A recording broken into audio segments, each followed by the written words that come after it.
Guess what, theology nerds? This episode of Homebrewed Christianity is brought to you by a brand new exciting book called Keep Christianity Weird by Michael Frost. You see, many Christians become comfortable. They just let the world around them mold them instead of being set apart by God. And guess what? Churches even trade in the crazy, wild, weird, spectacular vision that you find in Scripture, in the life of Jesus, and become complacent. They become conventional. But Jesus isn't conventional. The church shouldn't be either. Definitely not Christians. We're called to be eccentric, off-center, unique, different, not conform to the patterns of the world. So, the hallmark of our faith is that the world should see us a little weird. That Christianity should be weird. And Mike Frost wrote this book because it's time to keep Christianity weird. Jesus is an original weirdo. Don't you feel good about yourself? You thought you were weird. You're like, I'm a little different. I'm kind of a nerd. I'm intelligent. And, Jesus was too. That made people in power uncomfortable. He talked to weird people, didn't follow expectations. Yet, following him makes us less concerned about their opinions. You know, the man, we don't have to listen to their opinions when you're following Jesus. So becoming more like him means you'll become more winsome and more weird. So even though Christianity seems to drift towards conformity, God regularly brings the church back to its weirdy center. And you should go look for it. Try to foster it, promote it. Find the people keeping the faith weird, join them, and do it yourself. So here's the thing. Check out this new book. Read Keep Christianity Weird. And, when you do, think like, who should I read this with? Maybe your friends, maybe your people at church, whatever. Just check it out. Go to keepchristianityweird.net. Don't trade our God-given invitation to crazy weirdness. Don't turn it down. Be different and avoid comfortable conventionality. You know why? Because being conventional is boring. Jesus is different, exciting. Go. Do likewise. Do weird. Keep Christianity weird. Check it out. And boom. Guess what? Michael Frost will be on the podcast soon. Well, you're going to get to talk about this. But in the meantime, check out the book. Keep ChristianityWeird.net.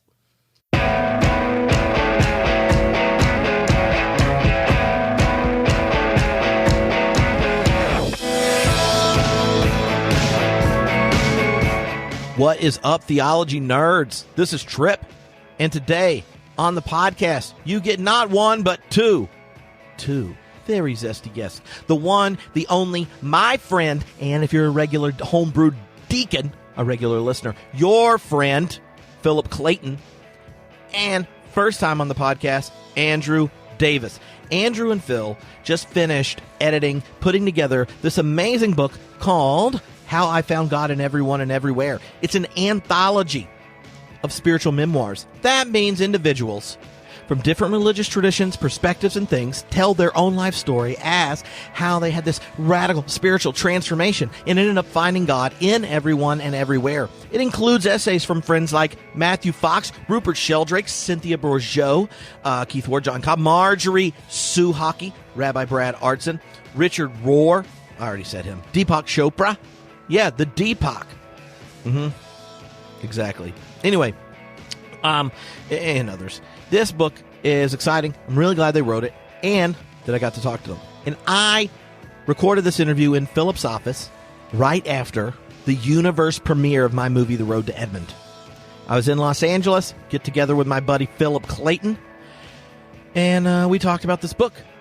And you'll find out we talk about all sorts of things, not just a vision of God being in everyone and everywhere, and panentheism and mystical experiences, and what is the relationship of the mystical traditions in each religion to the particularities of those traditions. How does the concept of religion change and morph over time as we come to encounter a greater diversity and plurality of beautiful life-giving streams in different religions? We talk about how science impacts and reshapes our understanding of faith and spirituality and the reality of God. And is there a time, a place, a transformation in one's own journey where your relationship to the particularities of your religious tradition morph and change to the point that you stand outside of it yet come back to it in this different way? And what are the ways you come back to God after giving up God? Or we talk about panentheism and theism after atheism and all sorts of exciting goodness. You can hear I was excited to have this conversation. and it was fun. And I hope you enjoy it. Remember to check out the book because, an anthology of spiritual memoirs that is a collection of different people, and they have shared themes and such, but I think it's exciting to hear wise voices and their own relationship to their questions, their doubts, science, the tradition, and all that kind of stuff. You'll enjoy it, so check it.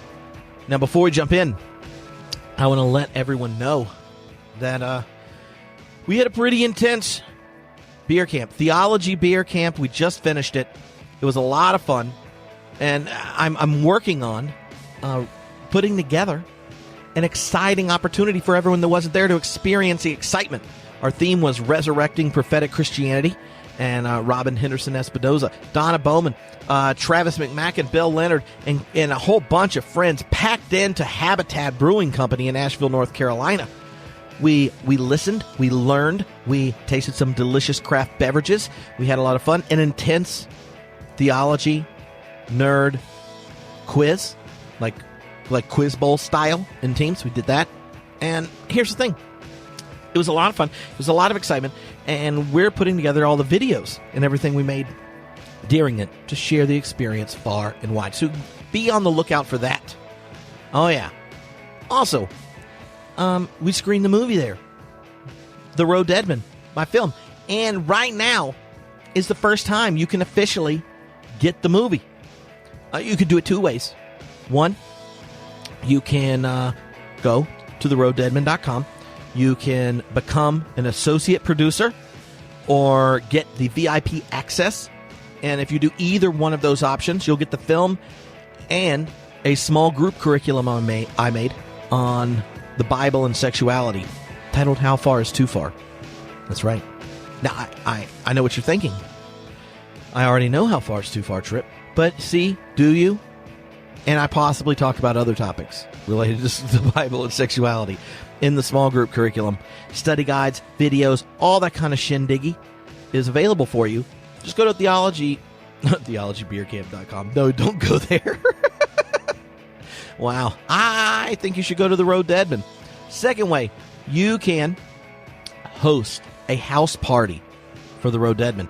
You can invite yourself and whatever number of friends you have, whatever number that you think would like to watch a buddy road trip comedy that explores progressive spiritual themes. You can invite them all to your house and boom, have a House of God party. We're doing them September 14th to 16th. So if that hasn't happened yet when you listen to this, then go to theroaddeadman.com, sign up. It's only $25 for no matter how many people come into your house. And they're like church options and all that kind of stuff. Do it there. If you're a minister and you're like, I want to show this, but do I trip? You have let me know that it's on the edgy side, that it could be offensive to certain types of people and Christians, that there's edgy materials. We'll go to theroaddeadman.com. Let Dave Trotter know. He's a producer. If you're a minister interested in hosting, he'll send you a little linky link and you can screen the movie. You screen it and then say to yourself, I don't think I'll lose my job, so let's wing it and go for it. But here's the biggest thing, is I just really would love as many of you that listen to support the movie. Share about it, watch it, let me know what you think. Leave a nice, tasty review on the Rotten Tomatoes, because that's the website people go to for looking at movies. We got 70-some reviews, and most of them are good. There's one guy that gave us a half star. He is also a biblical counselor and works in a program where you don't have to actually get a counseling degree. But nonetheless, he loves the Bible and not our movie. He said he'd rather watch Fireproof, which is a fundamentalist like witnessing film about a firefighter. I think Kirk Cameron's in it. I don't know. I never really watch these movies. I just know that he's in. Like, if there's a movie, a Christian film with horrible theology, there's at least a 50% chance that Kirk Cameron's in it. And so he would rather watch that on repeat than ever watch his film again. So if you are a fundamentalist biblical counselor, you probably are not going to enjoy this film. But I'll just say, like, at Theology Beer Camp, I got a lot of people to cry cry, and laugh hysterically, all in the movie. And we made it for $20,000, which is like almost nothing for a movie. So if you just grade it on a curve, it's spectacular. I mean, unless you're looking for fireproof. If you want a heart-tugging, Hallmark-style film that helps you realize the impending eternal conscious torment of you and or a family member or friend, or if it's like God's Not Dead, your philosophy professor, and you want tactics to witness to him and bring them to the Lord, this is not the movie for you. It's not. I mean, I still think you should watch it, but you probably it's not for that purpose. But it is. You know what it is for? Like if those movies make you like want to burp up a little bit, and you also like inappropriate humor and movies that challenge the most regressive and repressive parts of the faith, then maybe you'll enjoy it. So go check it out, theroadtoedmond.com. You know, just do it. Just do it. I mean, not right now if you're driving. But if you're not driving, you can go to theroadtoedmond.com, or you can go to our Facebook page, or the Twitter, or the Instagram. Do it. And if you're hosting a screening that weekend, let me know. Let me know. I'm going to be following around on the internets. Some of you that have messaged me, I'm working out when you're showing it so I can Skype in or Zoom in and answer a few questions after you watch it. And until my schedule's full, if you are showing it and want me to Zoom in after it, take a few questions, interact and such, let me know. I'll do that. Basically, I'm trying to get you to watch The Road to Edmond. So go to theroadtoedmond.com. Check it out. Now, here we go. The day after the Universe premiere, the first time in this entire universe our movie was screened, I talked to Philip Clayton, Andrew Davis, in Philip Clayton's office. The one and only. Phil is my dissertation advisor. You know, he got me through a PhD program, which I don't know, that's not an easy task, but he did it. And he's working right now with Andrew, who's a current student there, and they put together this book of people from different religious traditions, perspectives, who all came back to God by finding God in everyone and everywhere. So enjoy. All right? Peace.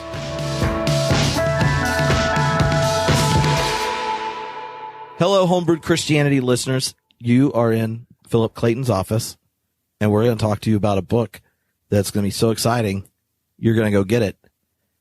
An anthology of spiritual memoirs. I didn't know that was on top. How I Found God in Everyone and Everywhere. That's catchy. Indeed. It's very catchy. That's Andrew right there. Say hi, Andrew. Yep. Hey, everybody. Good to be here. And so, Phil, why don't people be familiar with you? So why don't you tell us something Andrew may or may not want everyone to know about him and this and how he managed to start this book project with you. All right. So I remember the day this tall, lanky, 6'7" doctoral student walked in, and he said, "Well, I'd like to do a book with you on panentheism."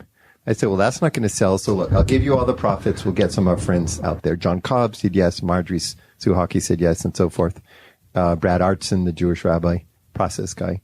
And I thought, well, this should be safe. And then I found out he's an ex-evangelical, so I realized there'd probably be an edge to this one. Uh-huh. And then he started bringing these sort of new age names up to Deepak Chopra, and then I realized this book was actually going to sell, and damn, why did I give away my profits?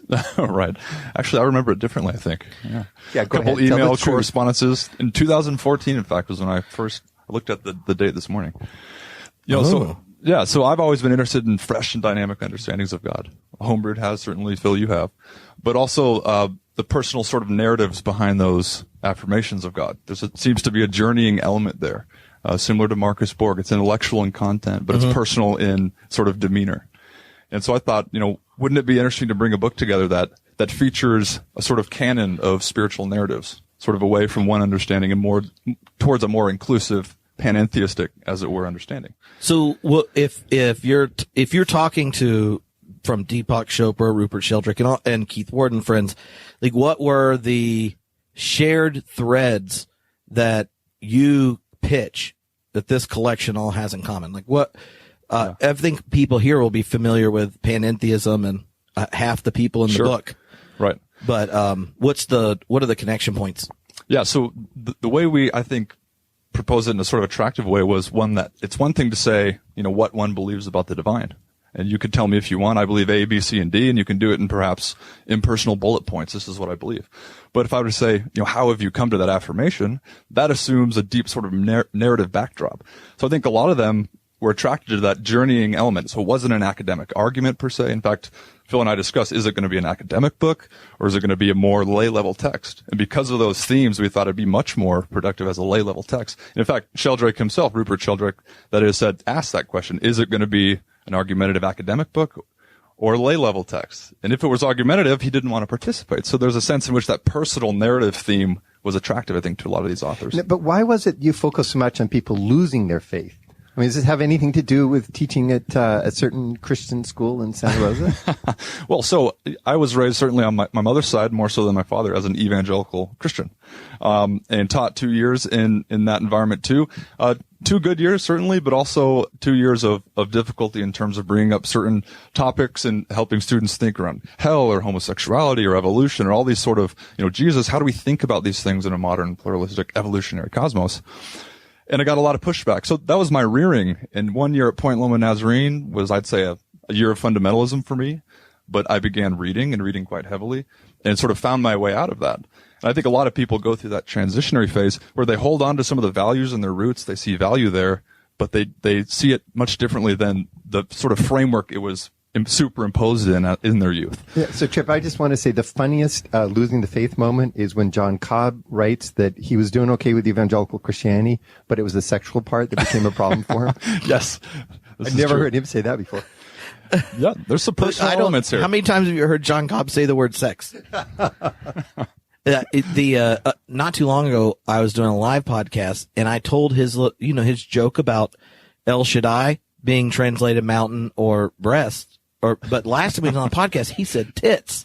Oh my goodness. And then he said, or it could be the Holy Teton, so it's a mountain. And so I'm like telling this story, and after it, I get cornered by a very famous feminist theologian who said that titties is sexualized. And I said, I was just quoting John Cobb. And she said, well, you two have a very different demeanor around certain energies, and I really feel like it would be more appropriate if he was the only one that said that.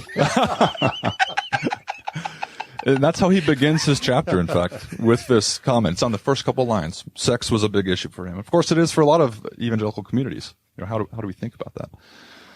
My favorite is how Rubert Sheldrake's life was transformed, and he's up on this mountain with this guru, and he's walked up there. He's way high in the Himalayas, and he becomes way high in the Himalayas, and walks out and has this unitive experience with the world, and it's never gone away. That's called a flashback. That's right. So he communicates his own journey. He's in a cave with a sadhu, and sure enough, Shiva's holy plant is brought out. It's rolled and it's smoked, and he comes out and has this sort of transformative experience, a sense for consciousness far greater than my own, he says. But his journey is fascinating too, away from atheism, materialism to India and back again, and seeing the whole world as alive and being influenced, in fact, by Whitehead and process thinkers, even sharing a stint here in Claremont. He mentions Cobb and Griffin in that as well. Well, one of the things that I think the book it would be interesting for people to read is a lot of people have their own experience as Christians of that. I can't go here. This question, this issue is so problematic. I'm not keeping the answer I was handed. And the experience and encounter with the sacred is so powerful and transformative to me. I'm going to wrestle with this until something life-giving comes out. Yeah. And you have these experiences in particular religious traditions. And what's fascinating about this book is you have ones in Christian or Jewish or more Western religions, but you also have outside of it. And, as a philosopher of religion, either one of you can answer the question, what do these type of narratives reveal to you about your philosophical intuitions around the transcendent, sacred, God, and such?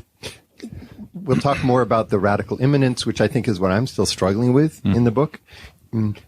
What I found it did helpfully for me was to look at panentheism. So God is in the world, but God's also transcendent, from the two sides in a way I hadn't seen it before. So in the spiritual memoirs, some are definitely at the traditional theistic position, Marjorie Suchocki, and then they describe their path toward panentheism. Right. But other people are really tugged by the pantheistic side, and they have to make their way toward God as both immanent and transcendent. I think Richard Rohr's focus on why not pantheism is really interesting. Great Cynthia Bourgault, who is not quite willing to go to panentheism, was really more still in the pantheism camp. And I would say for a lot of people in our world who debate these issues, we don't get to see the battle from both sides at once. We're always either fighting against our evangelical background or fighting against liberals. But this one sort of has both sides tugging in it at the same time. Yeah, I think that's right. And Bourgault is an interesting case in particular because, she gives a story about how, someone's sort of accusing her of being a pantheist, and she makes, clean distinction, says, no, it's actually different than that. God's not identified with the world. And once the person says, oh, aha, you're a panentheist, and she cedes the point. But she doesn't like that term. So she would prefer, and this is a term that a lot of people don't know. Certainly a homebrew community knows, but a lot of lay people, in fact, don't. It provides a framework for understanding that maybe they haven't seen before. Bourgault, prefers a cosmotheandric vision of Panicar. Of course, that's not a term many are going to use either. But so you described three different. Well, it all depends on how much time you spent with Shiva, because I really feel like it could go on a bumper sticker. Yes. Across your forehead there. Yeah. Well, but so Phil, you mentioned the confluence of a couple different means towards this panentheistic one. So in your own journey, I'd say you started more of a transcendent traditional theistic mode at Presbyterian Church of the Roses. The book opens with pantheism. Here's this little 10-year-old Northern California guy lying in the grass and saying the flowers are God. The oak tree is God. Yes. And then it really takes God to have me say, no, there must be something more than flowers. And remember, I come by it honestly. San Francisco, flower. You get the point. Northern California spirituality. No. I've spent 6 months in the South, and I can tell you just how, if you were teaching in the South, Phil, it would be the first time you gather your students and sit cross-legged with wine and one question to talk for 2 hours, them rednecks would go, what? What is going on here? Well, you come by it honestly. That's run out of time. Well, I don't know if the Birkenstocks and the tie-dyed shirt would help. No, it signals that they're not going to be comfortable. So, except maybe Asheville. You'd be fine in Asheville. Start with an open cigar? Well, that's fine. I support it. That might help. But you actually describe a sort of secular communion out in the waves of, Bodega Bay, which is pretty interesting, right? But you found your way into a more evangelical persuasion, to the dismay of family, perhaps. Well, I was more dropped on D-Day onto, behind the German lines. I went to this evangelical. I didn't know what evangelical was. All I knew was as pantheist. And somebody said, well, come to this retreat center. And on Sunday, I got God and Christ and the Holy Spirit all smushed in together. I remember coming back, I described this in the book, and sitting at the breakfast table with my parents and saying, you guys, I just learned the history of the universe, let me tell you. And so there's God, and there's Adam and Eve, and there's a snake somewhere in sin, and I think he gets in trouble, and there's something about angry angels. And your parents are not fans of Genesis. My dad's eyes are getting wider and wider. There's this little tear dripping out of my atheist mom's eye, right? Yeah. And especially when God killed his son so that you guys get redeemed, but right now you're going to hell. And he's coming back and he's angry at folks like you. So my coming out as an evangelical was not the smoothest family event. So I remember the exact line. You said, and I still remember my mother crying softly into her breakfast cereal. This is a hard event for parents, I suppose. Oh, yeah. I was thinking of the, one of the parts about people, especially people that have thought about it academically, then venturing to tell their own biography connected to it, is, almost every time you read a syllabus for a class, everything about that sounds as if there's this community of people that have decided humans are actually rational agents that are going to reason together and come to a good conclusion. And this syllabus is laid out so that you encounter these ideas or, probably come to agree more with the professor than when you started. And even the presentation of ideas, the West is so good at rationalizing religion that I think it's like theology is often irreligious, even when it's talking about religion. And one of the things about these stories where you could imagine everyone in the group sitting down and hearing their own encounter with God in a story that moves between different religious traditions and different types of experiences, but what they're getting at when they're talking about God and the sacred, there's something in common with it. Right. And I think there needs to be a cultivation of language and community outside the boundaries wisdom traditions really created and built up early through the Enlightenment. So how do you see, as a scholar, the potential for a new relationship between historic wisdom traditions when we start to put, essentially a series of testimonies to the sacred alongside each other? Right. Yeah, that's a great question. And I think resoundingly what comes out from this text, uniquely too, is that ideas or conceptual theories, even the formulation of creeds, are secondary to personal experience. This is something Matthew Fox, communicates. He learned directly from Bede Griffiths, right? And Rubert Sheldrake studied with Griffiths in India. And so for a lot of these, and this is, I think, natural for all of us, is that we don't necessarily begin with ideas. We begin with a type of experience we've had of the world. And that might be, certainly was for a lot of these thinkers, more mystical experiences, but it might be everyday experiments or experiences of intimations of transcendence. Phil, that's how you put it sometimes. So you're like given the world with experience. These might be mysterious experiences or experience of a more than human reality in some sense. And so I think for a lot of these authors, ideas then come and concepts come to supplement that experience. How do you fit your experience into these ideas? The trouble is the ideas might make the experience stagnant, So a lot of them want to say that doctrines, these things are sort of petrifications of rich experience. So the life of faith, the living journey is a living experience rather than just the adherence to certain doctrine. So you guys are both dissing ideas. I'm going to push back. Well, I was almost famous for that. I was almost going to ask you to perform Wolfhart Pannenberg Volume 1 of his Systematics concern about the problem with the experience is it does not take us where we need to go. We need to go to the Middle Ages and stay there. No, not true. What I found interesting as the book began to emerge was a synthesis of experience and spiritual path. That's this idea, I'm sure we'll talk about in a minute, more of panentheism from Richard Kearney, sort of return to God after God. So you see people with their experiences that are transforming an inherited set of beliefs or non-beliefs into something different. So that's the experience line. And then you have parallel to it, you have the development of their own intellectual understanding. Right. And for me, the most interesting part of the book is the way that those begin to walk in harmony. Sometimes there's a lag of the ideas behind the experience or vice versa, but this correlation across this wide variety of different spiritual authors today, to me, that's one of the most interesting results. Yeah, it's interesting so if your ideas don't match your experience, that might be an interesting place for breakdown. I think for a lot of people it is. Say, experiences of the problem of evil. Like Rabbi Bradley Artson, process thinker, certainly influential rabbi here in LA and I always elsewhere. tell everyone he's my rabbi.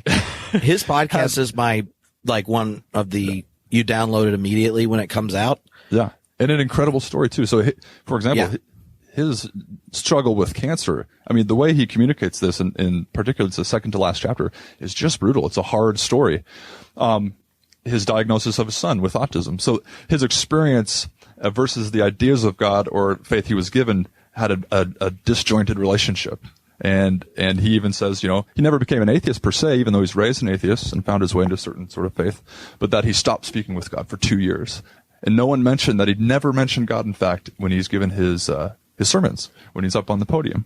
It's this interior sort of thing. But ideas and experience conflict, and maybe the breakdown is one to try to find better concepts or ideas that fit that experience more adequately. So if someone is sitting here extremely uncomfortable at this point. Is that you? Or not yet. Okay. But we can get there, don't worry. They've had experiences in their religious tradition that are what hold them there, even if they don't feel completely at home there.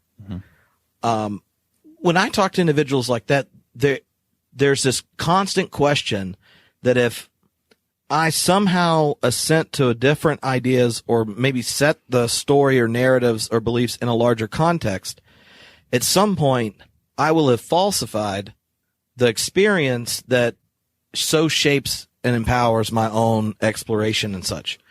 And part of the difficulty for those who have those type of encounters in a very particular setting or religious tradition is asking in Christian thought, you'll have questions around the nature of revelation. Sure. And, if God reveals God's self in Christ in a unique and particular way, and yet you come through that to then have a very cosmic panentheistic view of the world, sure, then, at what point was Christ just the means to getting around to a concept that is secondary? I think that's the fear for a lot of people, that I think reading narratives of Christians alongside other religious traditions puts it in a new context to ask the question.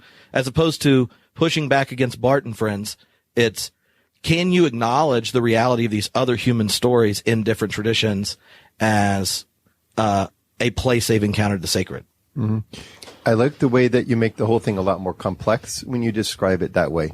So as I was struggling with evangelicalism, I only had the Christian ideas to struggle against, which meant my range of response was much more narrow. Now, if I can read the way that a variety of people in a variety of traditions fought back against the ideas, then I have a sense that space for me to move into is much larger. The thing that comes across in the book, and that the negative reader, the one who's disturbed by this book, gets to do, is to say, so what is the actual range of experiences that I want to hold on to? Sometimes it deconstructs a particular Christology, God killing his son. At other times, it helps him come back to a high Christology, as some of the authors in the book actually do. So I think that there is a certain Luther moment in this. Here I stand, I can do no other. This experience, the immorality of a God who would have the power to save people's lives and wouldn't, stop children's sufferings and wouldn't. That's one basic point. Here I stand. I can't help but condemn that. Here I stand. I've had an experience of God in the face of the Muslim, in the face of the Hindu. That puts me in a different place. I think sometimes we don't have the freedom to take that path, especially those of us who are still active in more conservative churches. Yeah. In fact, I think a perfect example, Trip, of what you were saying would be the Keith Ward's chapter. And the homebrew, community is familiar with Keith Ward. He was converted in a dramatic, conversion experience where he communicates in the chapter, the risen Christ. And this was at a fundamentalist evangelical church in Yemen. It was the only place for miles around that had air conditioning, and the weather was exceedingly hot, as he frames it. But he holds on to that experience even now. He'll talk about it. It's fundamental. He still believes that was in some sense Christ calling him to follow him.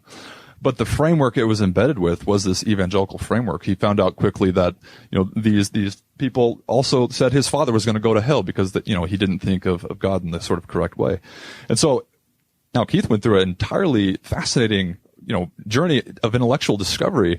But all along he looks back and he still holds on to that experience. It's no longer embedded within fundamentalism. It's embedded within a panentheistic sort of evolutionary cosmos. And also a cosmos that's totally pluralistic in the sense, right? So Keith has pioneered comparative religion and thinking about how experiences cross over and how there's a type of transcendent dimension that differently expressed, different religions will hold on to, or at least express. Yeah. So how would you say as a Christian your own experience or the Christian explanation or account of a panentheistic understanding of God is uniquely informed by the Christian tradition, and what would you say you've gained by having open ears to non-Christian neighbors and non-religious neighbors about the same reality? It's interesting to think of that exploration as a part of a doctrine of church, what the Christian community is. For me, inheriting a very strong view of the transcendent God, a C.S. Lewis view of the God outside the world who then breaks into it at the times that he wants to do it. That's a particular view that one has to begin to get around. I'll tell you, the recovering evangelical in me was really uncomfortable with their proposed title, Finding God in Everyone and Everything, because to me that sounded new agey. Everyone and everywhere. everyone and everywhere. That sounded new agey, and it sounded pantheistic. But part of breaking away from this transcendent notion was to find a way that as a Christian I could see the way that God permeates the world through the Spirit of Christ could lead me from the overly separate God to the completely intertwined God. Mm-hmm. Or as Marjorie Suchocki says, is summarizing biblical theism, is the Christian Bible is God is the supremely related one. That is finding God in everyone and everywhere. When I talked to a Hindu for the first time and saw the face of God in him, then I realized the lines were far more difficult to draw than I used to think. So that's my personal Christian journey into this book, which made me uncomfortable at first, and then to a place of comfort with that title and where it's taken me as a Christian. One interesting way that we could think about it too is what's the negative side of the title? So how I found God in everyone and everywhere. So the negative side is God is only in some people in some places. And so that is a sort of, controversial understanding that a lot of people are given to believe at times, right? That God is. Well, I think that's actually one of the debates throughout the Torah, right? Like there's, we don't have to go into the different sources in the Torah, but that's like a battle, like a live Rabbi battle. Artson. Yeah, that there's a live battle of, like, is God something that is the holy and sacred something that people possess, or does the holy and the sacred possess a people? Nice. And think of the way that developed over time. Niebuhr gives this beautiful description, moving from the tribal God to, say, 1 Kings 18, the God that's more powerful over the other gods, and then to the sense that this God permeates all, and first is the top among equals, and then is the only God that exists at all. That's a Torah story. Mm-hmm.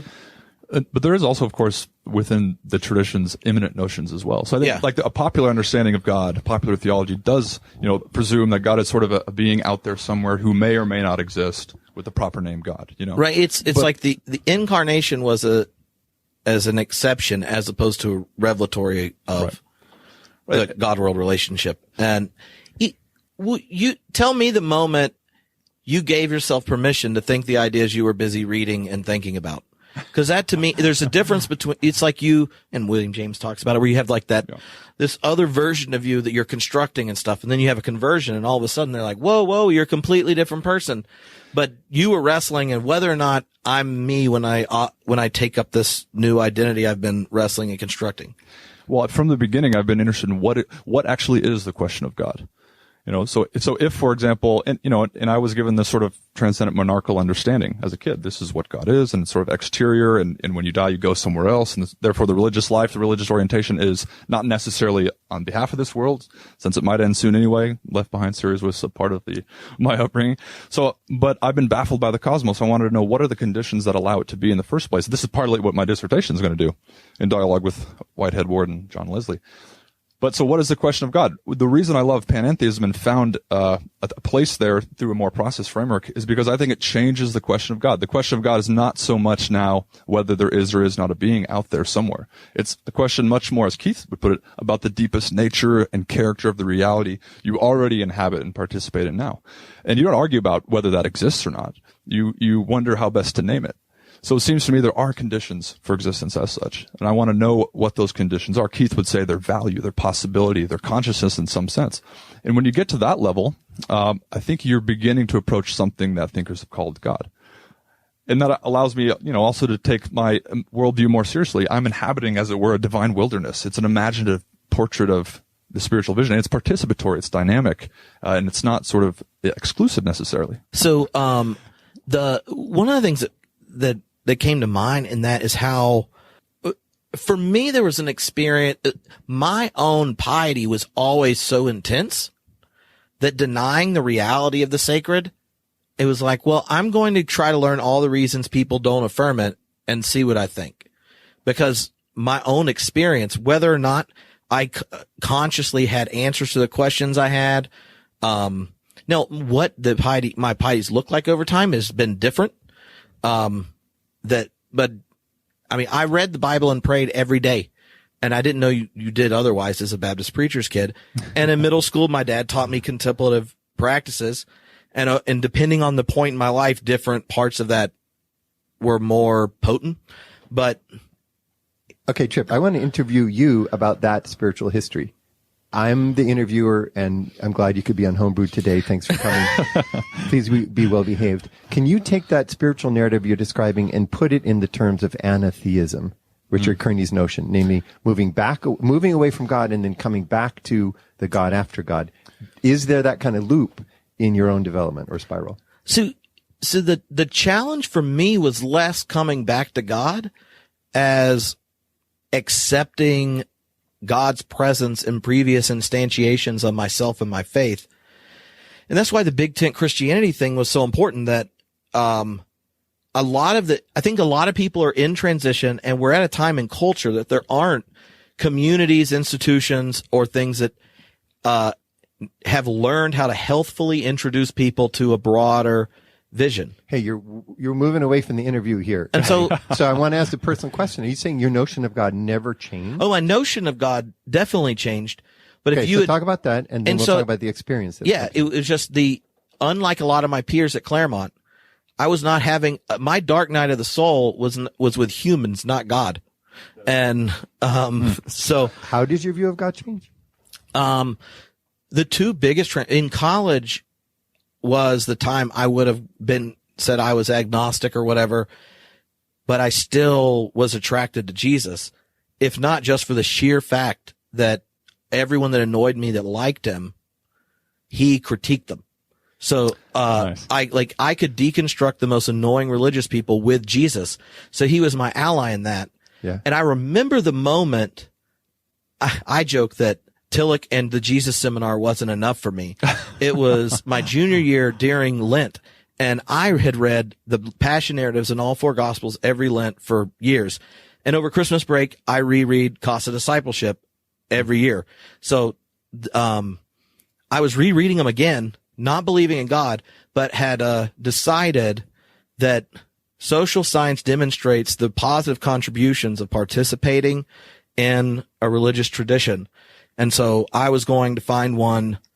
I was like, do I want to be Christian or not? Because I wanted the community. I enjoyed it. And I was reading the Gospel of Luke, and on the cross in the Gospel of Luke, Jesus says, forgive them, Father, for they know not what they're doing. And the sheer beauty of it compelled me, not just if there's an ultimate reality, it has to be at least that loving, like in that situation to have compassion and grace. But it was they don't know what they're doing thing. I was like, that's an accurate description of humans. Yeah. So I have this journal entry that I was like, recognizing the historic nature but arbitrary relationship to ultimate reality, like I'm going to choose to operate in the mythopoetic structure of the Christian tradition.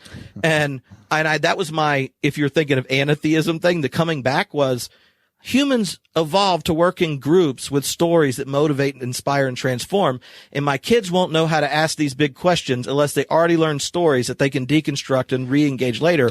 So I picked this one. Thank you, Mr. Fuller. It's obvious why you came to Claremont.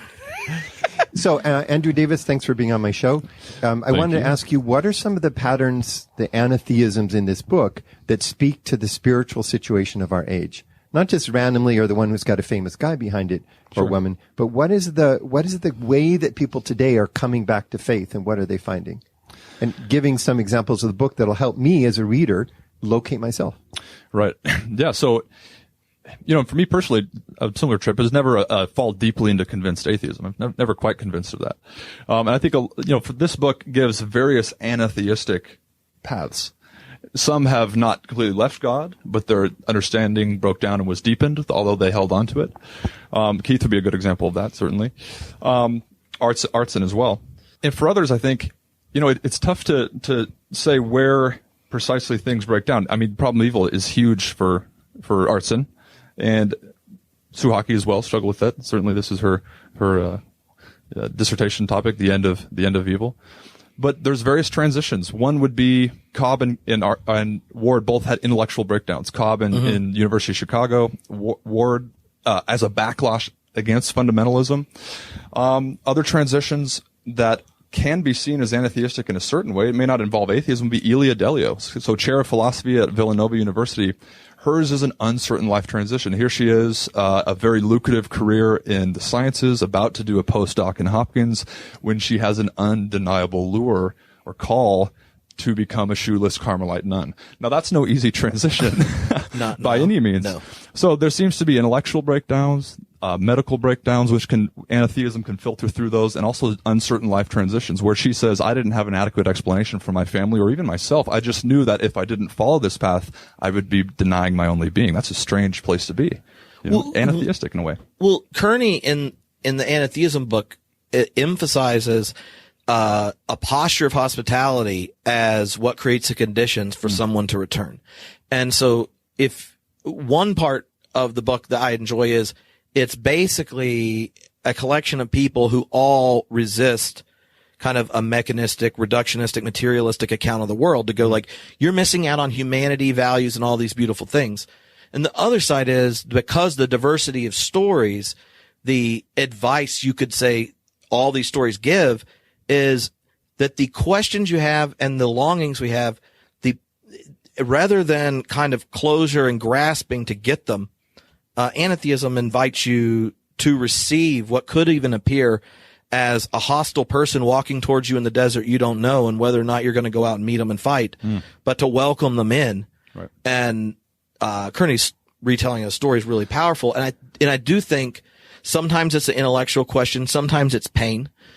Sometimes it's experience of joy or insight, but what does it mean for us in an age where the metaphysical assumptions culturally, even if they aren't good scientifically, are materialism, to be hospitable to these rupturous encounters of depth that kind of demand being acknowledged? And what are the gifts different religious traditions give for us participating in them in narratives and communities and stories? Yeah. So let me just start. To me, that's a Jesus story. Who is the one, at least in my own life of discipleship, who most finds the face of God in the other? And Jesus is the one who consistently finds the touch of God, the face of God, the hand of God in the other person.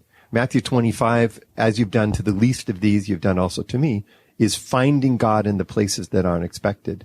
And blessed are the poor is finding blessing, Spirit of God, in places where we would normally exclude it. Mary's Magnificat is finding God in those who've been cast down and not in the powerful. So I can't think of a figure, at least in my personal walk, who more is access to that ability to see God in the radically harmed and suppressed face of the other. And to the metaphysical question too, though, about who are we engaging the other, even if their worldview is quite different than ours. That's something, Phil, that you've been doing for quite some time, with debates with Dan Dennett, debates with others. And Sheldrake's, chapter again, I think, is an interesting example of a change of metaphysical framework, right? From a more materialistic to a much more, and through India, a much more animistic, if you want. Panpsychos is a term you use, but a much more living sort of cosmos. But I think the world's so much more interesting when you engage in discussions with people who don't agree with you. Well, the thing about Sheldrake, like if you read that story and you are in certain parts of the country or the church, you're going to be uncomfortable. Sure. If you said, what would it be like for a materialist reductionist to end up going on a spiritual journey where every year he goes on a pilgrimage to old churches with his grandson, you'd be like, oh, that'd be interesting. It's just in the middle of that story. It's pretty crazy. So there is it's a lot easier to read a text and know rather quickly your feelings about it, and then come up with passages to justify your interpretation of it. But it's real hard to listen long enough to care about someone else's story and then tell them a script that, a monk came up with in the 14th century is the correct thing to give. And in Christianity itself has had to realize we only have narratives that fit like the sinner and how to fix it. But now we're recognizing, they're also victims to those things, and they need to have narratives of redemption. And so we're not going to be anytime soon in a culture that's any less diverse than it already is. Mm-hmm. And yet the religious traditions in the church in America, I think, is having to decide whether or not Christian theology gets to still be about God, because otherwise you're just bearing false witness against your neighbor and their own testimony. Nice. And I don't, the other transition after coming back to faith to me, thinking about my narrative, was when I realized, and it was reading, Divine Life instead of Hegel, which was disappointing because I wanted to read Phenomenology of the Spirit with you because I try reading on my own and it's just boring. And I was like, I'd much rather argue with Phil about it, underline what he says, then go back and reread it. But reading that text and going, I completely understand how he's wrestling with those religious traditions and intuitions I have. And through all these words, I'm like, where'd these come from? And, they're Hindu. You should try, you expect people to learn how to speak what you speak to understand you. And that whole experience was kind of an invitation to recognize the hospitality side of Christian theology today and the church isn't just getting to a point everyone's welcome to come in. It's also to dignify the other means to not bear false witness and not testify to your own experience that necessitates the deflationary account of their own. It also means listening to her. Yeah. When there's churches with a bunch of empty pews, imagine that instead of the service or after the service, we sat down in groups of 4 in the church building or elsewhere, had a glass of wine and told our stories. To take the time to listen to a story is an authenticity. Nobody can say that that's cynical or dismissive or that there's hypocrisy in that. The thing about that is you can listen to stories and ideas that are incredibly complex to understand, but understood as story, it's much simpler. I mean, back to classic Neoplatonists where the language Plotinus, the language is almost impossible to understand, but it represents a flowing from God and a mystical ascent back to God. You mentioned The Life Divine by Sri Aurobindo. That's a story of the rising up to God and then from that place finding that God was in all places. There's a basic narrative in Thomas Aquinas. There's a basic narrative in Luther. If we could tell those as stories, as narratives, theology classes would be a hell of a lot more interesting. I think one of the interesting things as well, to your question about the other and a pluralistic world, different religious systems and different insights, there's not a single author in this volume that has a sort of monolithic story or a story that stays within one religious tradition, whether it's Judaism, Buddhism, Hinduism for Deepak or the broadly Judeo-Christian tradition. Each one in their journey of losing and finding or discovery or deconstruction has navigated through a multi-religious path. And it's really clear and really interesting, even though they might come back and have a rootedness in their ancestral tradition, this multi-religious sort of influence from all sides has helped form that for them. So, and that's interesting. Do we ever, have a religious belonging that's simply extends from our tradition alone? I don't think so. I think so. My interest in the religious world was totally piqued when I began to think that, oh man, look at these resonating sort of factors in different religious systems. And I found that I can still be rooted in what I feel to be our fundamental Christian convictions, but have a pluralistic outlook. So I wouldn't say there's no dogmatism in this text, but there's an open pluralistic outlook that's nevertheless religiously grounded. So, Tripp, since you've agreed to be on my show, I want to see how you would parse that. So, Andrew, give us 3 different things. We have a doctrinal location where we start. We have grappling with the ideas of different religious traditions. And then we have that realm of, call it mystical experience. I think those are rarely brought together into connection. You have 45 seconds to see if you can connect them. Well, I think that humans are, when you're born into a tradition, all your experiences of God get connected to it, whether or not they necessarily are. So, I mean, I've talked to people who have just as vibrant spiritual things and left the church behind because it wounded them and stuff, but they didn't think they left God behind. And one of my friends said, yeah, I just don't know she's a Christian, so I think that the biggest problem is that too often the church thinks it's actually the guards of access to those experiences, which is why God being in everyone and everywhere is such an affirming statement. Well, so if we begin everyone and everywhere is part and connected and related to God, then your relationship to a religious tradition is not a unitary monopoly access point where we have to conform to encounter God. They are the fruits of an ongoing relationship with God and a people and a history and a context. And they become, gifts that we we receive, as opposed to, boundary police. And I think that I would just say it's one of the temptations in our contemporary context, especially working as a minister in more progressive Christian places, is for parents to think, I don't want to force my kids to be Christian or something, so I'm just going to let them decide when they get older. And what they end up doing is short-circuiting learning what it's like to receive a tradition deeply. And so all of these individuals, they have a native place they come out of and a tradition that inspires, forms, and gets them thinking, reflecting, experiencing. And when they come back to it, in a sense, they come back to it different, but you wonder, could they have been a part of this if they didn't have any tradition that gave them the resources of thousands of years and text and stories and practices? Yeah. It reminds me that the story of the guy who had the bird in the cage and opened up the door and let the bird fly out. And the commentary is, if the bird comes back, it's yours. And if it doesn't come back, it never was.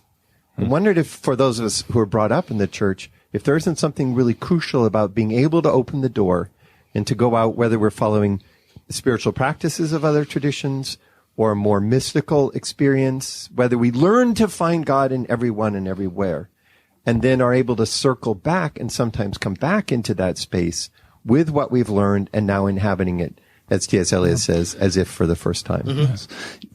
I think another metaphor that I've used in teaching often is that Christian faith as a swimming pool. You have like a shallow end, you have a medium end, and you have a deep end. And sort of people land in different places. Certainly for me, I was what I would consider more of a shallow end. And some will get out of the pool altogether and never come back, or they'll jump back in and then break their neck, as it were, and have a huge breakdown. But for me, it was never, the case that I would completely exit the pool. It was much more of a struggle to learn how to swim, as it were, into deeper dimensions. I think I'm more of a scuba diver at this point. Yeah. In a certain sense. But what was intimately tied. Or you ran out of oxygen years ago and didn't notice. And I drowned. Oh gosh. And so I think for a lot of the authors, and depending on religious systems, I think it can be, similar, that we're not just dealing with sort of one level depth pool in religious systems, maybe different pool, different depths. But for a lot of the authors, intellectual persistence was huge. I know it was huge for me. In fact, I would say that for readers of the book, it would be fascinating exercise to try to read one book that's mentioned in each chapter over the next year and see how your vision of things changes. I think that would be a really interesting perspective on things. One of the things that the pool image makes me think of is if one of the larger theses out of the book is a resistance to a kind of atheist materialism as the best account of our world.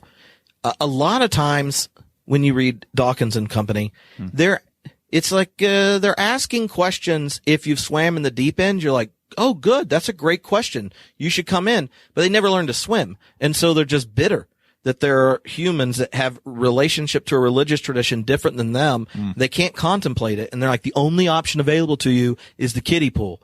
And you're like, no, that's just not true. I don't know, where, and yet even in churches and things because the metaphysics that are unexamined and unthought through in culture are so, this kind of reductionistic materialism, the church has done such a poor job educating that they will ask deep end questions and assume our answers only exist on the shallow end. Right, this book is like, no, this is what the spiritual life can look like when you open yourself up to God being everywhere, right, and present and stuff. And I think that is one of the most needed things. And in faith communities, you have this particular problem where they have children, and children start off at square one, and they've never heard any of the stories, and they haven't learned, the most important people. When I was a church minister, I said, the most important people at this entire church is the nursery, because if they hold eye contact and love those children, and the church is the place that before they even have words to it, they know they're more loved by people that are not paid and not their family, then that changes things. And that you are hosting the arrival of God.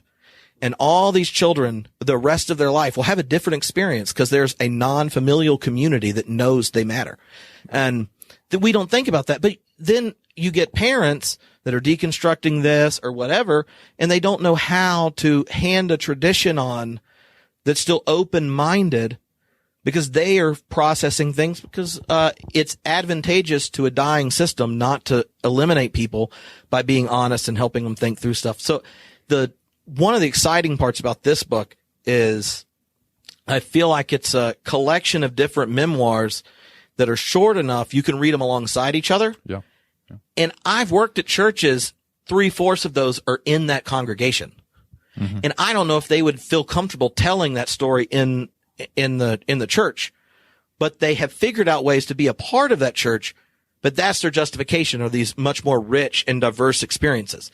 And to me, as an asset for more mainline congregations that are open to that is read these, and there are people at your church that will like, why are you here? And they sound like Rubert Sheldrake, and the minister knows they can't say that. Right. So I think that's beautifully put.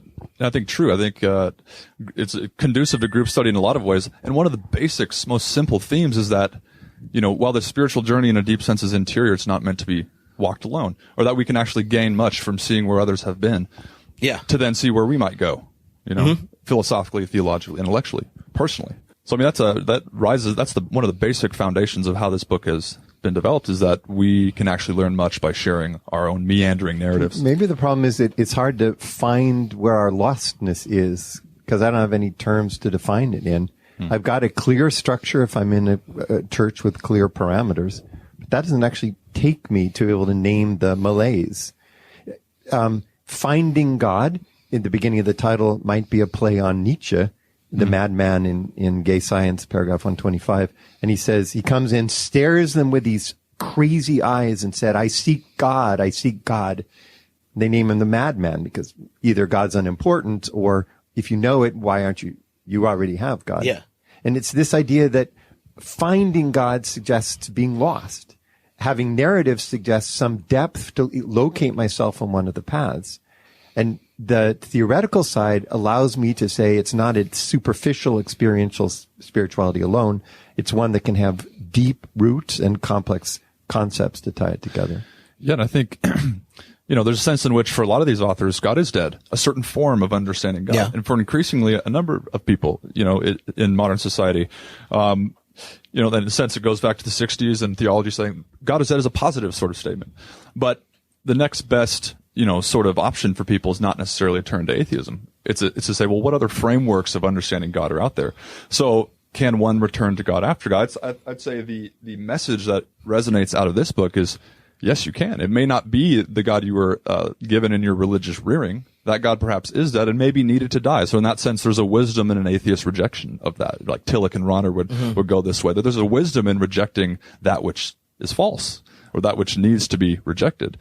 But then again, the pool goes deeper. So it's worthwhile to perhaps learn how to swim to see what other frameworks are out there. There's not just one way to understand God. So anatheism and the death of God and returning to God, it's a sort of a sweeping move and process that one can see or participate in.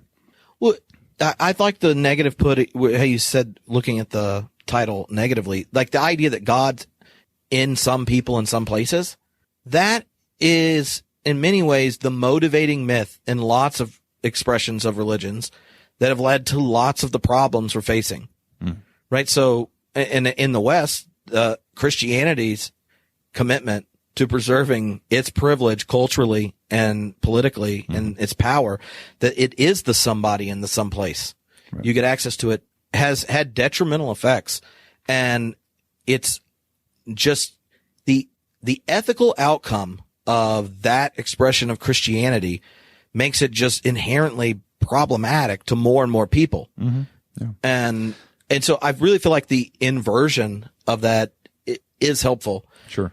The other part is it defunds a narrative of encountering God, where to understand an encounter with God as redemptive, it begins by identifying yourself as condemned. Right? So there's no it doesn't make penitential piety the automatic starting point where if you talk about an encounter with God, I have to first convince you are a sinner, and then that's a reasonable term, and there's a God that's assessed you somewhere. that the assumption that's underneath God being everywhere and with everyone is a divine affirmation of each person whose depth has yet to been fully embraced and awakened to and experienced. And I think that's a different type of good news than don't worry. You don't have to stay a sinner. What's coming out in that is the deconstructive part. The negative reading of the title is to say you've got to deconstruct what you had before. The language of God is transgressive. It challenges pretty much every assumption that you would have.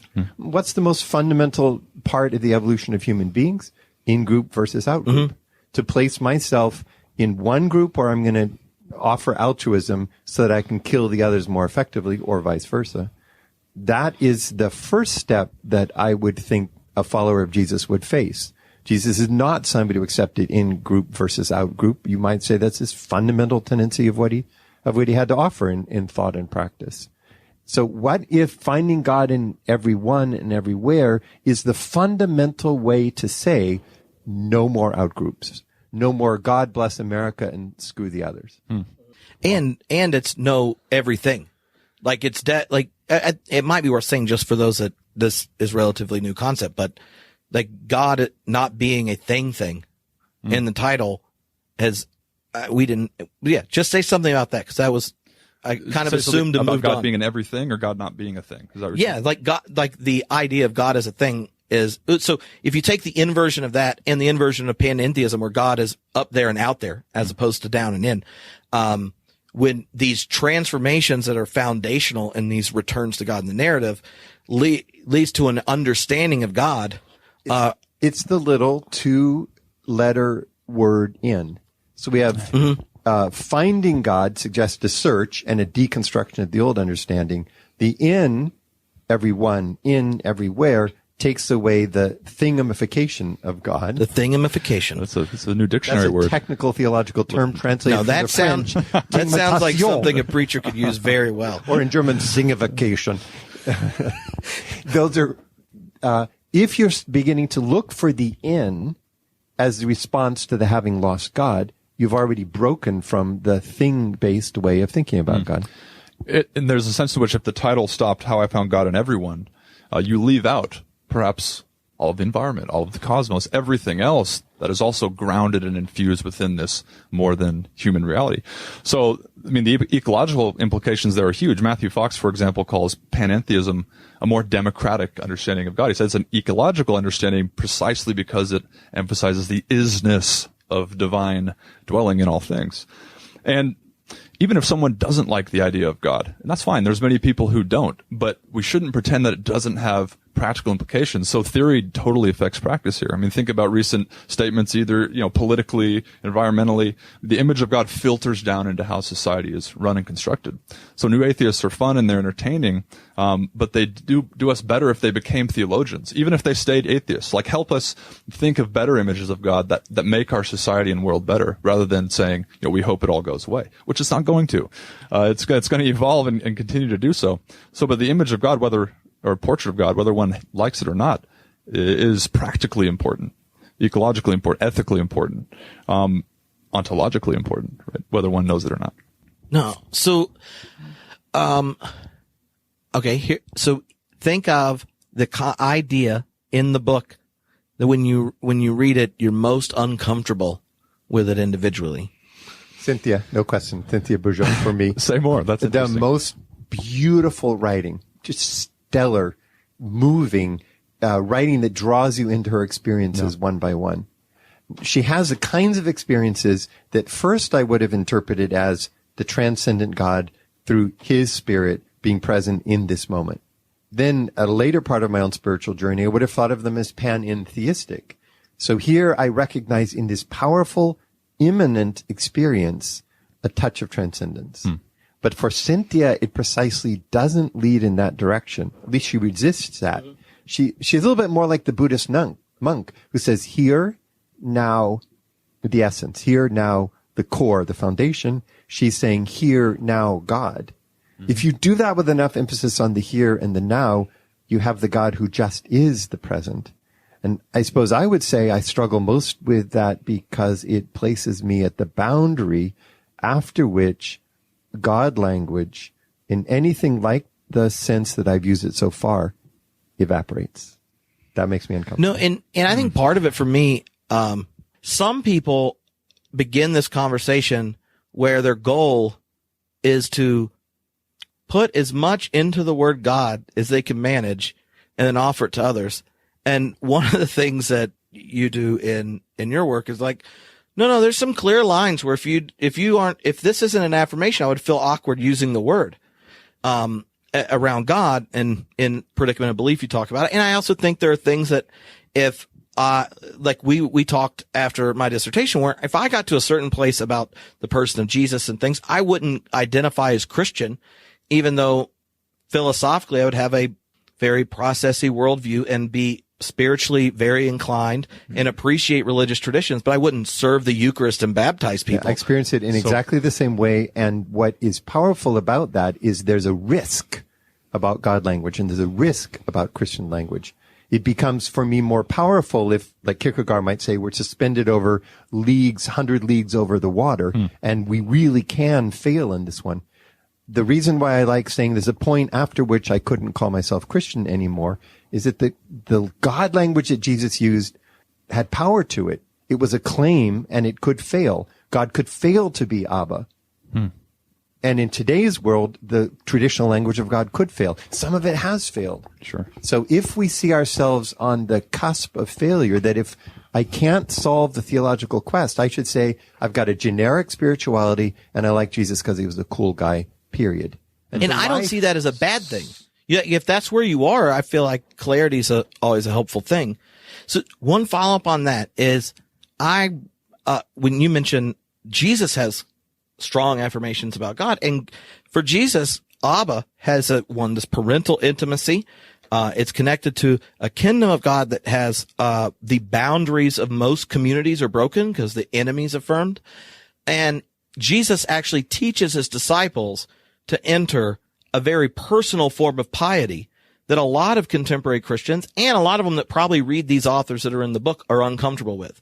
Right? If they read John and Marjorie, both of them at different times have said, in texts and speeches, like, one of the things we didn't understand is how mainline Protestantism, when they got rid of any type of relational metaphysics about God, and process ended up being kind of the only one on the block, you end up with kind of radically red Tillich, the-ish centric piety, where it's about justice and morality and this type of thing, and maybe, the God beyond God or the ground of being, but you aren't teaching the faith and having worship services where the actual piety Jesus invited his disciples into is expressed. Like, you don't gather for worship and go, when you pray, the world you're in is given by a divine and loving parent. And the most true thing about you is that the one who made all things knows you completely, loves you completely. And this love invites you to love your enemy and to give selflessly. And that when you walk in the world, you're to bring the presence of the awareness of the presence of the kingdom of God and the transformation possibilities of genuine love for the other. That's like not what it sounds like to go to a progressive mainline Protestant church. It's almost like the old notion of Deus absconditus, the God who had absconded, now applies in two directions. For the deists, it meant God who's purely transcendent, has nothing to do with the world. In our age, there's a second form, absconding into immanence, so that God is the ground, so much the ground of everything, that God is everything, that God disappears. So we actually have to avoid the too much transcendent and avoid the purely immanent. And I would say in some ways that's where this book lives, in that dual battle to avoid the one death of God or the other. Right. Yeah, I think that's certainly true. And, so what produces the deism in a certain sense, or what produces the panentheism? This book also reaches into scientific sort of legs as well. Yeah. So deism in a lot of ways is a reaction to some modern scientific implications of sort of mechanistic universe. This God out there is the only place, where God belongs, as it were. That's one step away from an atheist perspective, which is, the modern period turns, and that's largely what we have. But as and Ward and all these guys, as science develops further, as we begin to see we're in this interrelated, evolving, quantum energy blasting universe, where does God belong then?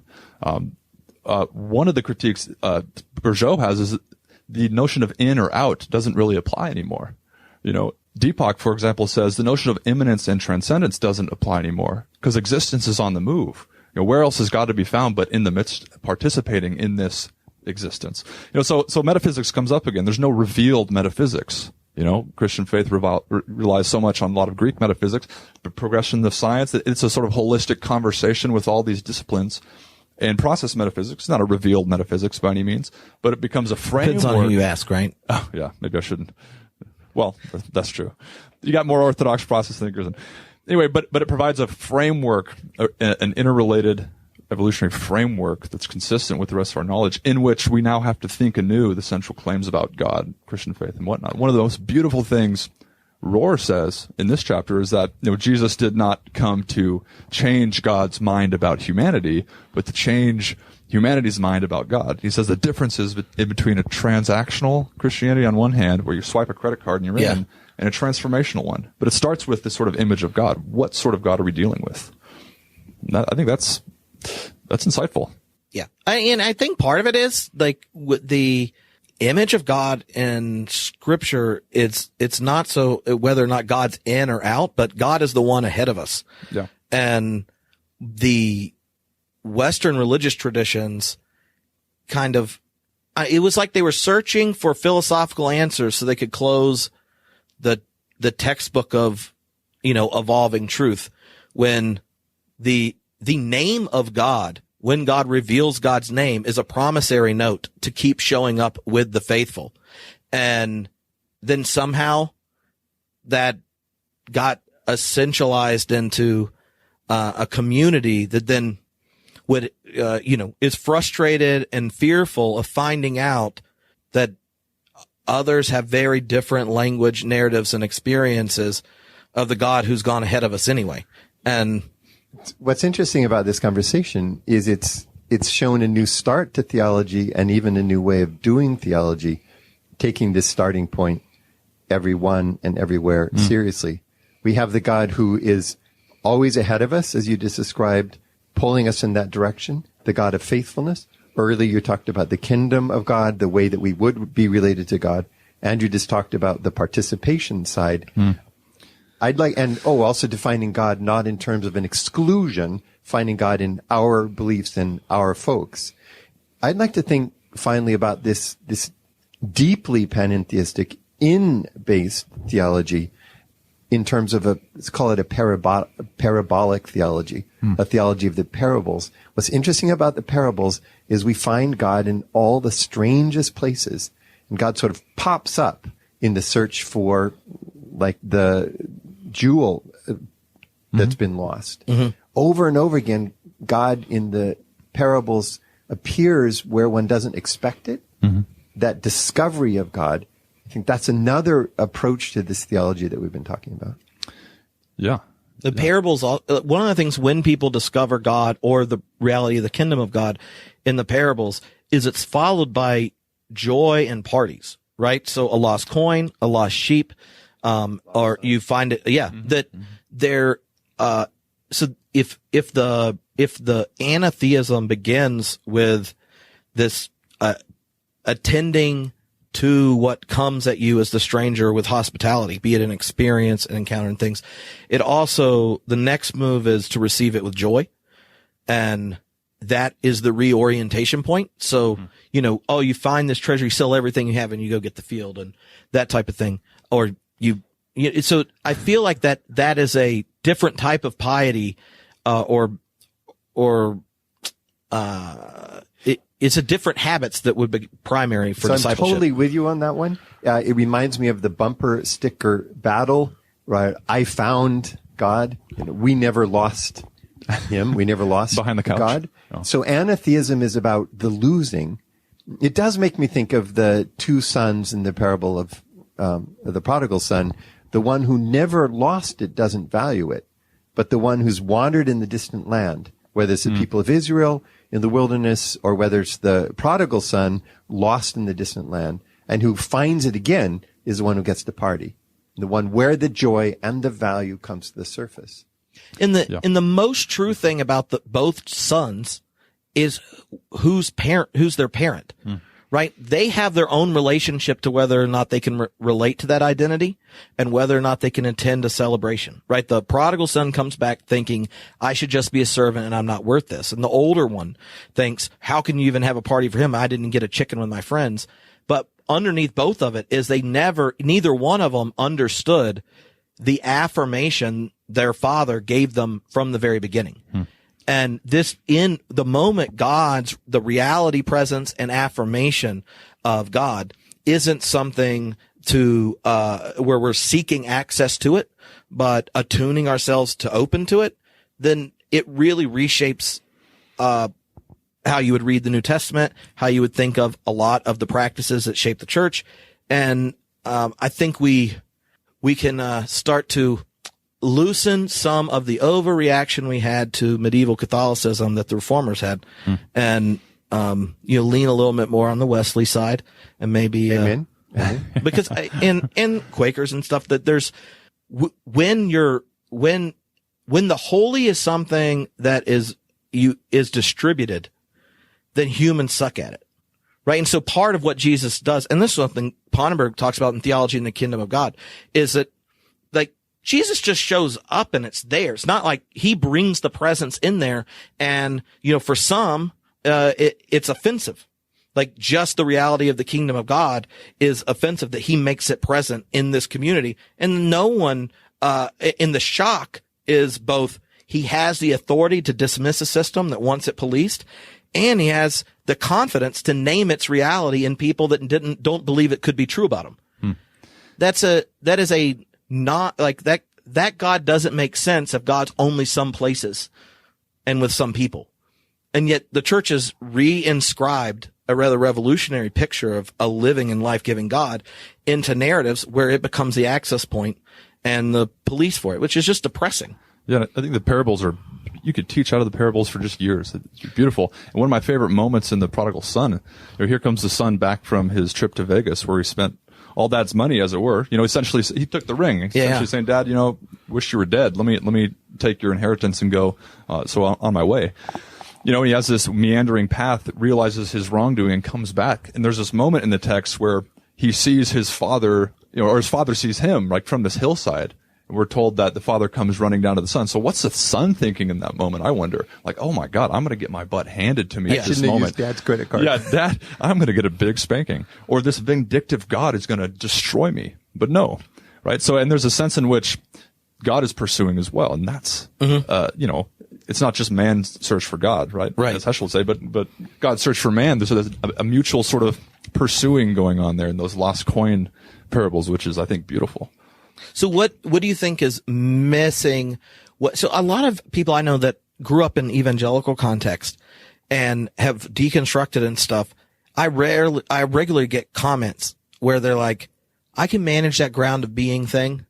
Like, how is it you simultaneously are not worried about all the things I was worried about, and you just like, you have a personal relationship with God. You can say Christ after Jesus without crossing your fingers, things like that. That like, what do you see is missing from that kind of just a more Talikian ground of being type of? When you say that, a picture occurs to my mind. You're holding onto a board in the middle of the ocean. At first you can't remember what happened, and then you realize that there are these two ships, and you were on the one, let's say the transcendent ship, and there's the immanence ship. These are both kinds of language we inherited about God from the Western tradition. And all of a sudden they hit like electron or proton and antiproton, matter and antimatter, and they just disseminated, destroyed, exploded, and only the pieces were left. So here we sit in the ocean. Here we lie, slightly bloodied by the cultural collapse around us. The zeitgeist was sort of died on the floor. And we say, so what are the pieces we're going to pick up? If we just do ground of being, if we just take planks from the one ship, we don't have something that we can build and stand on and come back to make a proclamation of belief. If we just take the transcendent pieces, we've defined ourselves in opposition to the culture around us. It seems to me that going back to the biblical tradition or a sense of the presence of Jesus, that the pieces we can draw together have a more radical side of immanence more radical side of transcendence, and the process has a much more radical aura of risk than what it looked like was a white steepled church 100 years ago. It's like because of the framework Christian particularity was handed to you, to talk about Jesus Christ means you're also saying God is with some people in some places. And sometimes resisting that means saying a whole lot less. I think the invitation of a text like this is to go like, you can gain your vocabulary and stories and things back, and the chapter next to you is Deepak's, and that's awkward for you. And, so. Well, but you can't draw boundaries. Yeah. Well, in Rohr's chapter in particular, right? So if the incarnation, as it were, becomes this symbol of God being only in one place and not elsewhere, which, of course, that's not ever really how any sophisticated thinker would go about it, I don't think. But Rohr challenges that in Cynthia as well, saying that actually Jesus becomes the portrait of what we all have already, right? And that can be a controversial thing for a lot of Christian communities. Have we pedestalized Jesus? This is a question that many have asked. Or did he reveal something that we all currently have? Is his relation to God also ours? And if so, what are the similarities or differences there? So, but to your earlier question too, I sort of saw the theme of ambiguity rising here. So since when has the faith journey been about certainties? I'm pretty sure there's a date on that. Well, mine certainly has been. I can't imagine yours or Phil's is either. But so there's a sense in which people become scared of ambiguity in a certain respect, but then a transition where they can become sort of inspired about ambiguity. So ambiguity becomes a framework for opening up more searching opportunities, more inspiration. Ambiguity actually can be a helpful thing. So you guys rejoice in ambiguity, but I'm lying on the ground, on the water in the middle of the ocean. I need something to hold on to. I wonder whether there isn't a fine line, so the razor's edge of a constructive theology today. So you've got incarnation in a substance-based way that we inherited from the creedal tradition. You might have in today's world, 21st century, incarnation as something of God, which is present from the body in general, from the world. Or you might have, in Wesley, prevenient grace, which is God's grace is shed through everything even before we walk in there, before God creates anything in that space. That had a traditional interpretation. What if today it means that we swim in the swimming pool of God or the ocean of God, but have to name the divine before we lose it? Can we use the planks of Jesus and the way he was interpreted as the Christ today and still remain on that razor's edge without falling in the one direction or the other? That's for me the challenge.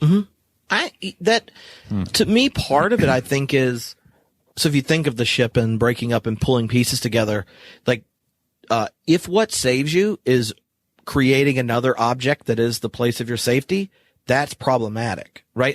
And it will then turn into another someplace, into somebody, and that type of thing. To me, there's a sense that our ideas about God exist in our, conceptually like objects, we reflect about them. But if it's a living God, God remains a subject of our encounter and our experience. And human subjects are giant mysteries. Like, you don't love your partner less because you don't know how to speak confidently about how they experience, understand, and encounter the world.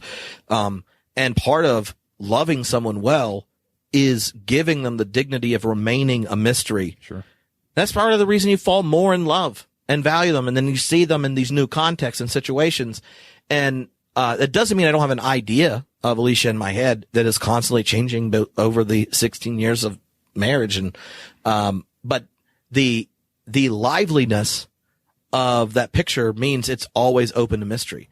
And so I wonder if like what we encounter is less finding the pieces as much as like finding the hand and giving, and it's the subjectivity of God isn't encountered without definition, but it's not preserved with objectification. It reminds me of a friend who was a woodworker. He said, this is not like carving the David out of marble. Wood is a living object. It's a living substance, and you work with it, with its lines, as a living object. I wonder if the language of theology could have that same sense of being permeated by, transformed by the living God. finding God in everyone and everywhere has to be language that stays alive. Sure. Yeah, and I think the use of mystery instead of ambiguity seems to me to have a more of a positive connotation. And it's not just one big appeal to mystery. We all have to appeal to mystery. Of course, you find yourself in a world. This is rather interesting. So in theology too, it seems to have been and always will be an ongoing conversation where the lines are actually hard to draw sometimes, but that there is a sort of luring sense that the conversation is deeply important. I think what comes out of this book more than anything else is that it's worthwhile to continue your own personal journey. It's worthwhile to see what else is out there to discover when it comes to faith or life or God. You might spend, on that anetheistic way, a few years in atheism. You might spend 30 years there. But that, I think, what comes out of this is a lot of these thinkers say there's a deeper way of understanding. And there must be. And there always must be a deeper way. That's my conviction. So it's an invitation in a sense to reflect on your own journey and see what else can be found. All right. So last question is what should we expect from you? Like you finish this project, you have a book about to come out, you're going to your dissertation. When you go to stick your head deeply into an idea you thought seemed like a good idea when you wrote the proposal, like what are you most exciting to discover in the process? Right. So I think I mentioned that the dissertation is largely about the nature of ultimacy in terms of questions of why is there something rather than nothing. I'm interested in, on the metaphysical side, possibility as such. I'm interested in value. I'm interested in objective rational structure, which seems to be what we assume for science to work and the sort of laden in terms of our universe. So expect to see at least my next book, I would say, if it's the dissertation, I hope, would be one of metaphysics. But I also want to stay rooted in the more popular spiritual world as well. So I see a book like this, should it go well, you could have numerous volumes. There's no number of, different leaders who have fascinating spiritual journeys to put in dialogue with others. You could have volume 3, 4, 5. So I want to stay philosophically and metaphysically grounded, but have a foot within the popular community as well. So stay tuned, I'd say. Awesome. Well, thank you both for hanging out. Thank you. Thanks, Rip. It's fun. And, be wise and order all your friends a copy of the book. All right, Phil. So what are you working on next? Let's hear it. Other than, you should also tell about the World Parliament too. The two books for me that follow up on this one are ones that I'm writing. One with a journalist, called Now What? Rediscovering the Sacred from the Rubble of God. If we take the death of the old, leaving a rubble of a particular notion of God, then what is the first thing that we rediscover? Sacred is another way of saying in everyone and everywhere. How then do we find the specificity of the language again? And then with Steve Knapp, where in the world is God? Which in a sense is taking that same question, but now trying to understand the presence of the immanence of the divine in everything and how we can label that divine as this living being at the same time. Exciting. And World Parliament this November?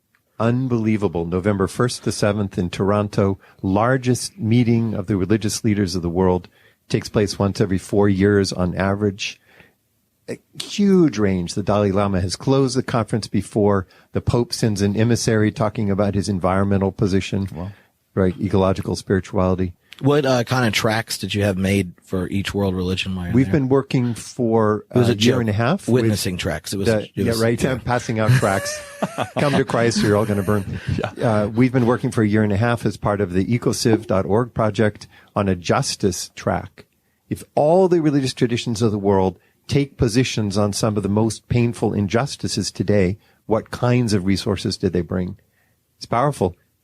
Just to come for a day or two and to watch this. And if one can spend 7 days watching what the world religious leaders do when they're trying to show the world there's still relevance to their traditions, that's a powerful task. And how can people follow along online, find stuff from it? And they should be doing some live tweeting. I don't know how much live video will go out, but we hope to send as much out from our sessions as we possibly can live. Cool. Alrighty. Peace out.